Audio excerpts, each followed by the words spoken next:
যুক্তরাষ্ট্রের নতুন প্রশাসনের সাথে আলোচনায় বাংলাদেশ প্রসঙ্গে কথা হয়েছে বলে জানিয়েছেন ভারতের পররাষ্ট্রমন্ত্রী এস জয়শঙ্কর।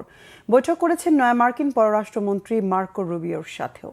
গত ২০ জানুয়ারি ডোনাল্ড ট্রাম্পের প্রেসিডেন্ট হিসেবে অভিষেক আয়োজন আর ৪ দেশের জোট কোয়াডের পররাষ্ট্রমন্ত্রী পর্যায়ের বৈঠকে যোগ দিতে যুক্তরাষ্ট্র সফরে একাধিক বৈঠকের পর কথা জানিয়েছেন ভারতের পররাষ্ট্রমন্ত্রী জয়শঙ্কর।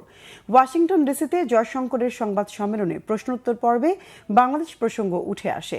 নানা বিষয়ে বক্তব্য দেওয়ার সময় জানান, মার্কিন প্রশাসনের সাথে আলোচনায় বাদ পড়েনি বাংলাদেশ পরিস্থিতিও।